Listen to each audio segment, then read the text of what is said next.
오늘 밤에 우리가 잠시 묵상할 하나님의 말씀은 구약성경 잠언 23장 23절 한 절만 잠시 묵상하겠습니다.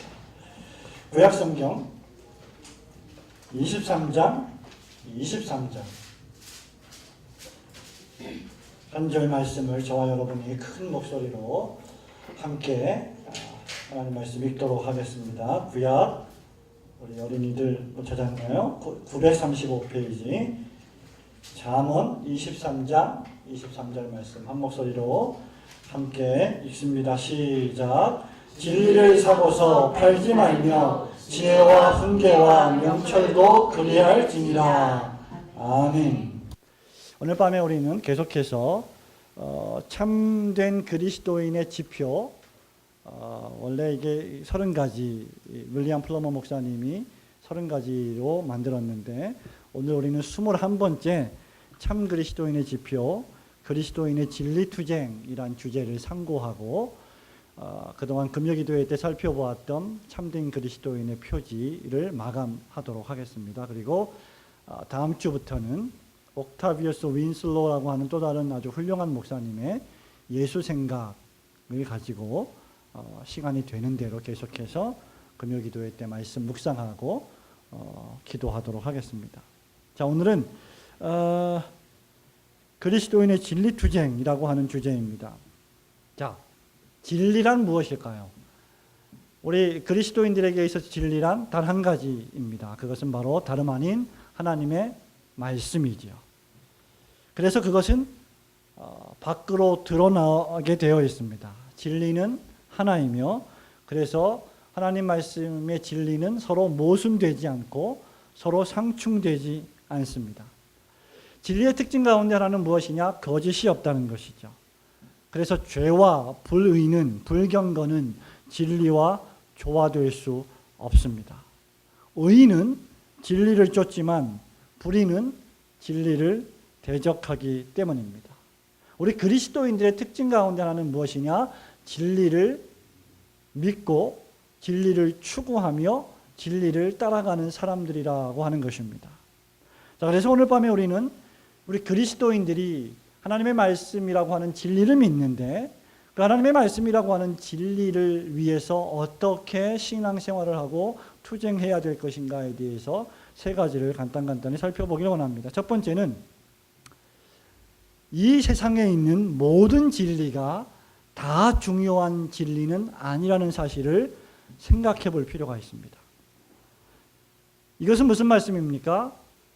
제가 지금 말씀드리고 있는 진리라고 하는 것은 오직 유일한 진리, 하나의 진리, 하나님의 말씀으로서의 진리를 말하고 있는 것입니다. 그런 의미에서 우리가 믿고 있는 하나님의 말씀이라고 하는 진리는 유일무이한 하나밖에 없는 진리라는 말입니다. 세상에 많은 진리가 있지요. 잘 생각해 보십시오. 해는 어디서 떴다가 어디서 지지요? 동쪽에서 떠서 동쪽에서 출발해서 서쪽에서 지게 됩니다. 이것은 하나의 팩트, 사실이고 truth, 진리입니다. 그렇죠? 수학에 여러 가지 공식들이 있습니다. 더하기 빼기 뭐 이런 공식들, 또 수학에 많은 중학교, 고등학교, 대학교 학생들이 배우는 원리들이 있죠. 이런 것들도 일종의 진리라고 할 수 있습니다. 이 진리의 특징 가운데 하나는 변하지 않는다는 것이죠. 그러나 우리가 그러한 수학적인 진리와 공식과 원리를 모른다고 해서 행복해지지 않거나 구원을 받을 수 없는 것은 아닙니다. 우리는 수학적인 원리나 공식을 몰라도 얼마든지 행복해질 수 있고 얼마든지 즐겁게 살아갈 수가 있고 구원받을 수 있습니다.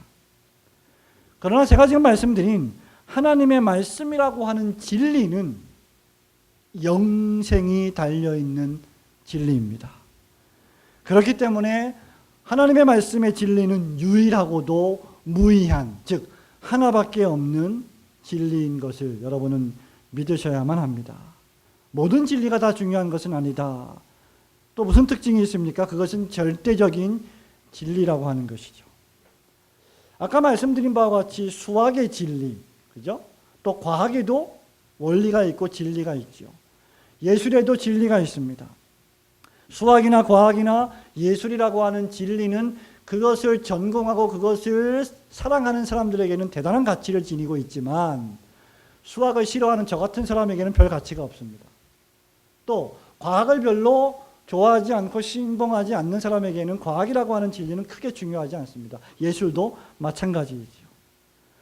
어떤 사람들에게 어떠한 과학적 진리는 큰 의미가 있지만 또 다른 사람들에게는 그것이 전혀 아무런 가치가 없을 수 있다는 것이죠. 이런 진리들은 그런 면에서 전부 상대적입니다. 그러나 제가 오늘 밤에 말씀드리고 있는 하나님의 진리, 즉 말씀이라고 하는 진리, 기독교의 진리는 절대적인 가치를 지니는 진리입니다. 그것은 모든 사람의 영원한 운명이 달려있는 진리이기 때문입니다. 그래서 우리는 이 일에 전부를 걸어야 하는 것이죠. 저와 여러분이 왜 금요일에도 이렇게 밤에 나와서 하나님 말씀을 잠시 묵상하고 왜 우리가 그냥 살아도 괜찮은데 기도해야만 합니까? 왜 기도하러 나왔습니까?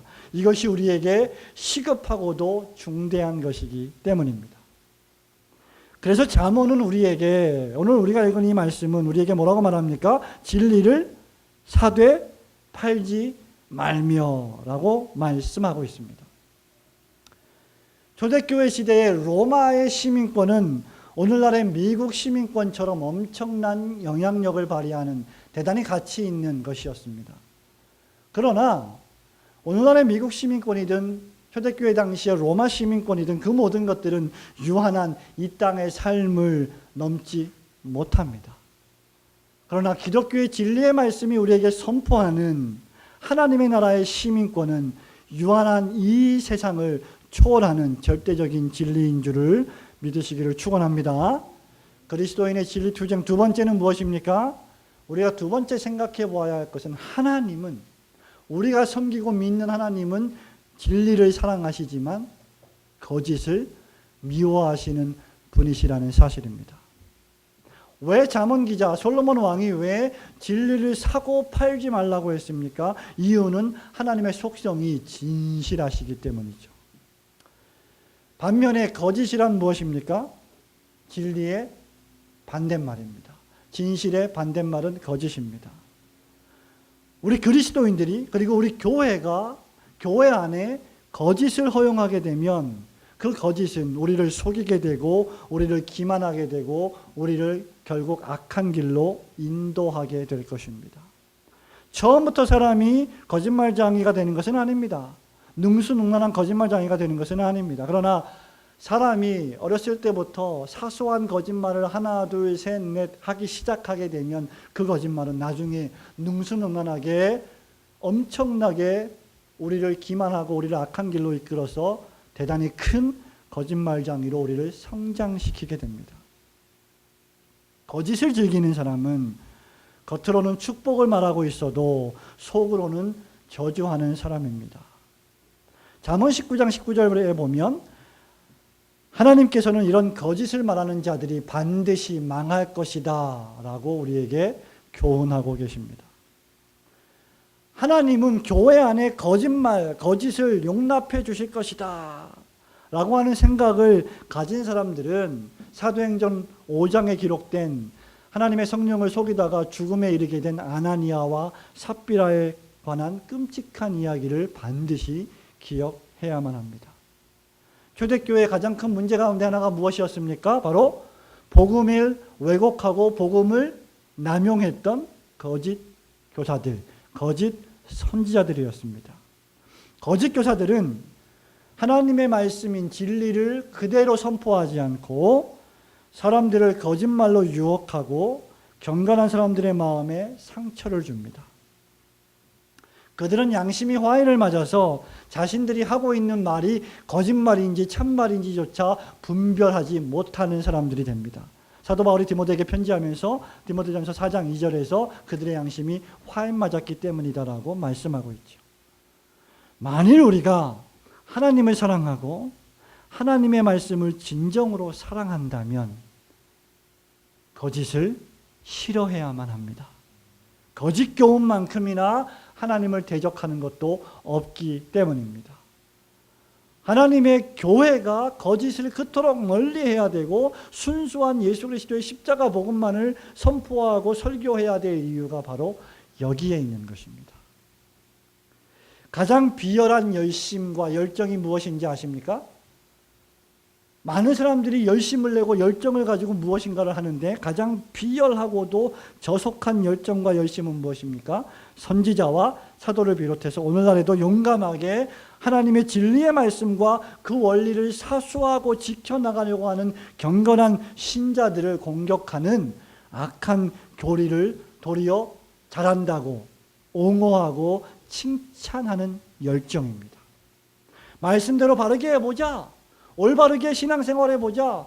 하나님의 진리의 말씀대로 바르게 한번 목회해보자. 바르게 한번 신앙생활 해보자 라고 말하고 있는데 다 좋은 게 좋은 거지 뭘 그렇게 혼자만 튀면서 신앙생활 하려고 하느냐. 다른 사람들은 그렇게 목회하지 않는다. 다른 사람들은 그렇게 신앙생활하지 않는다. 적당히 타협하고 적당히 세상과 연락하면서 좀 신앙생활 해라 라고 말하는 것들, 말하는 사람들, 이것들이 전부 다, 이런 사람들이 전부 다 가장 비열한 열심과 열정을 가진 사람들입니다. 사랑하는 성도 여러분, 진리가 아니라면 그 모든 것들은 거짓입니다. 그렇지 않습니까? 회색지대는 존재하지 않습니다. 따라서 우리는 최선을 다하여 하나님의 말씀의 원리가 우리의 삶에서 최고의 존중을 받을 수 있도록 노력해야만 합니다. 과연 나의 삶이 말씀이 이끄는 삶인가? 과연 나의 생각이 하나님의 진리의 말씀이 지배하는 생각인가? 과연 나의 행동이 하나님의 말씀이 인도해가는 행동인가? 라는 것을 늘 우리는 생각할 줄 알아야 합니다. 왜냐하면 하나님께서는 진리를 사랑하시지만 거짓말을 혐오하시기 때문입니다.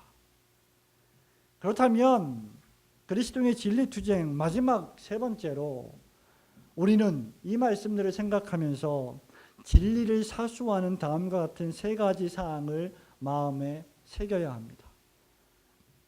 그리스도인들은 진리를 위해서 태어난 존재들입니다. 그렇기 때문에 첫 번째로 우리는 진리, 즉 하나님의 말씀, 즉 성경을 위해서 싸우는 것을 엄숙한 의무로 생각할 줄 알아야 합니다. 저와 여러분이 존재하는 이유가 무엇입니까? 하나님 말씀, 성경 중심, 하나님 말씀 중심으로 사는 것이죠. 그것은 무엇을 의미합니까? 말씀이 말씀되게 하기 위하여 그 말씀을 지켜나가는 삶을 사는 것을 뜻합니다.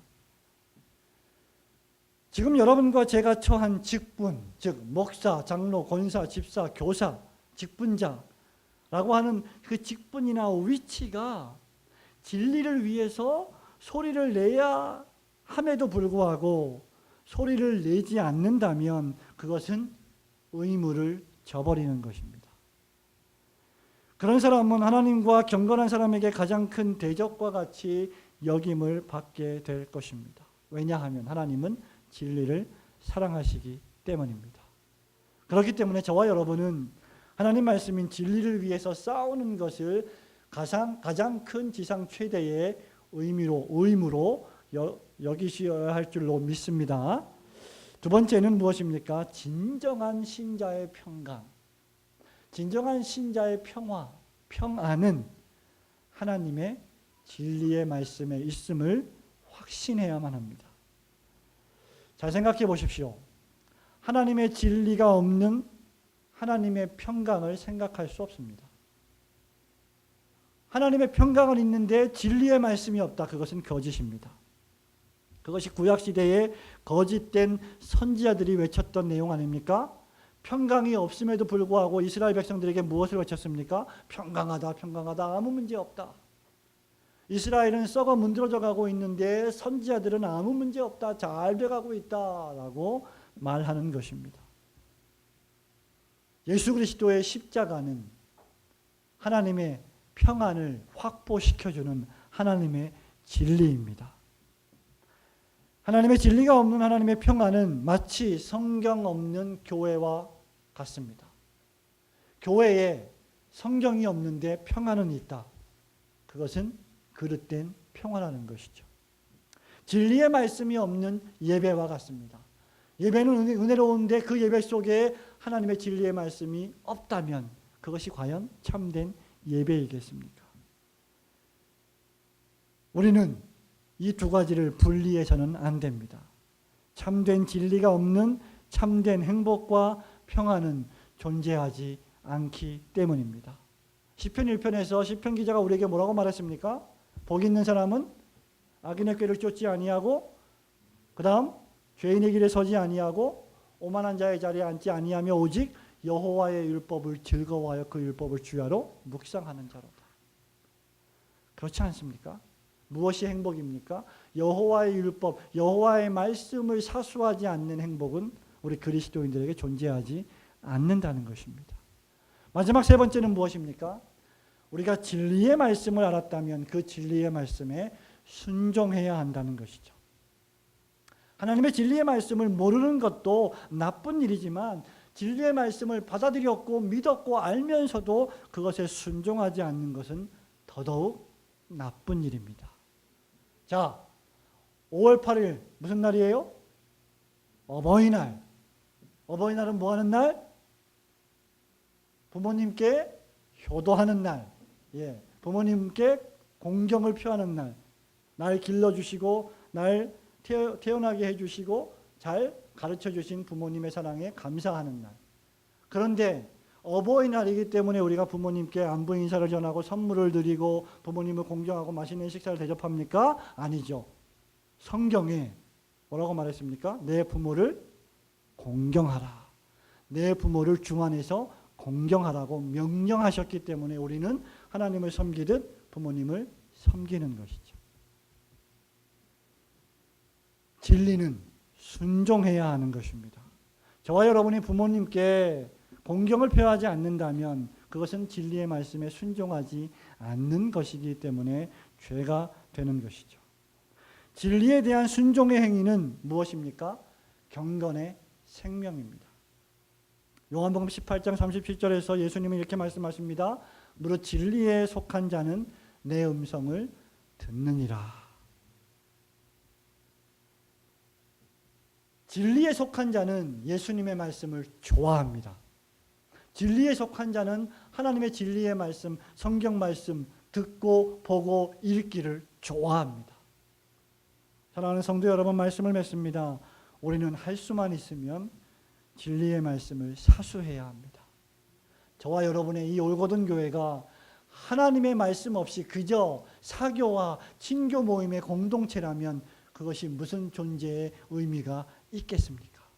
지상에 존재하는 모든 교회는 그런 의미에서 사교 클럽이 아닌 것입니다. 하나님의 말씀이 있기 때문에 펠로우십도 존재하는 것입니다. 그러기 위해서 우리는 진리를 사모해야 합니다. 저는 우리 장로님께서 제가 없을 때 설교하신 그 첫 번째 말씀이 가장 생각이 납니다. 하나님의 말씀을 공부해야 된다. 이유는 우리가 하나님 말씀을 사모해야 되기 때문이다. 하나님 말씀을 공부하는 방법은 말씀을 사모하는 것이다. 진리를 사모할 줄 알아야 할 줄로 믿습니다. 그리고 그것을 순종해야만 합니다. 솔로몬 왕은 우리에게 오늘 밤에 진리를 사라. 진리를 사라. 옷을 팔아서 진리를 살 수 있을 정도로 우리는 진리를 사랑해야 됩니다. 그리고 그것을 절대로 팔지 말라고 명령했습니다. 진리를 산다는 것은 그것을 받아들이고 믿고 내 것으로 만들라는 말입니다. 예수 그리스도께서는 요한복음에서 우리에게 말씀합니다. 내가 곧 길이요 진리요 생명이니 나로 말미암지 않고는 아버지께로 올 자가 없느니라. 하나님의 진리로 오신 그리스도를 받아들이고 그분을 믿으며 그분의 말씀에 순종하는 성도님들이 되시기를 주님의 이름으로 축원합니다. 아멘.